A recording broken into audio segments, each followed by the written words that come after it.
ఆ నియోజకవర్గంలో కారు పార్టీకి నలుగురు కీలక నేతలు. నలుగురు 4 చక్రాల్లో ఉండి ముందుకు నడిపించాల్సింది పోయి అసలు కారుకే ఓవర్లోడ్ గా మారిపోయారట. ఎవరి వెంట నడిస్తే ఏమవుతుందోనన్న భయంతో క్యాడర్ సైతం కామ్ గా ఉంటోంది. పార్టీకి అత్యంత కీలకమైన ఆ నియోజకవర్గం ఏది? ఎందుకు అక్కడ అలాంటి పరిస్థితి వచ్చింది? జిల్లా కేంద్రమైన మెదక్ అసెంబ్లీ సెగ్మెంట్ లో గ్రామీణ ప్రాంతం ఎక్కువ. 2014-2018 ఎన్నికల్లో ఇక్కడి నుంచి బీఆర్ఎస్ తరపున పద్మా దేవేందర్ రెడ్డి ఎమ్మెల్యేగా గెలిచారు.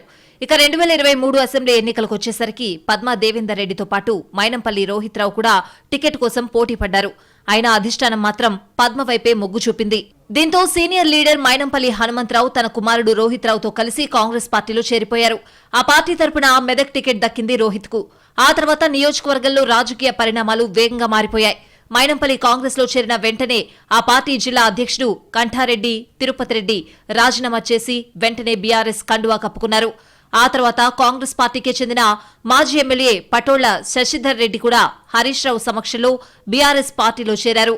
అప్పటికే బీఆర్ఎస్ లో మరో కీలక నేత ఎమ్మెల్సీ సేరి సుభాష్ రెడ్డి కూడా ఉండడంతో బలంగా కనిపించింది మెదక్ గులాబీ పార్టీ.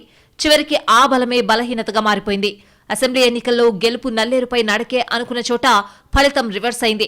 బీఆర్ఎస్ అభ్యర్థి పద్మా దేవేందర్ రెడ్డి మీద కాంగ్రెస్ అభ్యర్థి మైనంపల్లి రోహిత్ 10,000 ఓట్ల తేడాతో గెలిచారు. ఇక రాష్ట్రంలోనూ కాంగ్రెస్ ప్రభుత్వం పవర్లోకి రావడంతో బీఆర్ఎస్ నాయకులు మెల్లిగా కారు దిగడం మొదలుపెట్టారట. మరోసారి బీఆర్ఎస్ అధికారంలోకి వస్తుందని నమ్మి నామినేటెడ్ పదవుల ఆశతో ఆ పార్టీలో చేరిన కంఠారెడ్డి శశిధర్ రెడ్డి ఫలితాల తర్వాత సైలెంట్ అయ్యారట. పార్టీ కార్యక్రమాలకు మాత్రం హాజరవుతూ ఉన్నామంటే ఉన్నామన్నట్లుగా నడిపేస్తున్నట్టు చెప్పుకుంటున్నారు. సరే, ఎవరి బాధ వాళ్లదని అనుకున్నా ఈ మధ్య కాలంలో నలుగురు నేతల మధ్య గ్యాప్ పెరిగిందన్న ప్రచారం జరుగుతోంది. మాజీ ఎమ్మెల్యే పద్మా దేవేందర్ రెడ్డి సేరి సుభాష్ రెడ్డి మధ్య అసెంబ్లీ ఎన్నికల ముందు వరకు పచ్చగడ్డి వేస్తే భగ్గుమనే పరిస్థితుండేది. ఎన్నికల్లో కలిసి పనిచేసిన ఆ తర్వాత సేమ్ సీన్. ఇక ఈ మధ్య పద్మా దేవేందర్ రెడ్డి కంఠారెడ్డి మధ్య విభేదాలొచ్చాయన్న గుసగుసలు వినిపిస్తున్నాయి నియోజకవర్గంలో. ఇక శశిధర్ రెడ్డి పార్టీ అగ్రనేతలు వచ్చినప్పుడు తప్ప కార్యక్రమాల్లో ఎక్కువగా పాల్గొనడం లేదట. మరోవైపు నియోజకవర్గంలో ఈ నేతల అనుచరులు ఎవరికి వారుగా హడావిడి చేస్తున్నారట. దీంతో పార్టీ క్యాడర్ గందరగోళంలో పడుతోందని అంటున్నారు. ఎవరి వెనుక వెళ్తే ఎవరికేం కోపం వస్తుందోనని భయపడుతూ ఈ గొడవంతా మనకెందుకులే అనుకుంటూ కామ్గా ఉంటున్నట్టు సమాచారం. కారుకు లోడ్ ఎక్కువగా ఉండడం, అందులోనూ అంతా కీలక నేతలే కావడంతోనే ఈ పరిస్థితి వచ్చిందని చర్చించుకుంటున్నారట మెదక్ బీఆర్ఎస్ కార్యకర్తలు.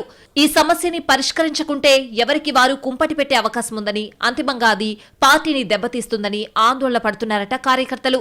గులాబీ అధిష్టానం ఈ నలుగురు నేతలకు ఎలా నచ్చజెప్పుతుందో చూడాలంటున్నారు పొలిటికల్ పండిట్స్.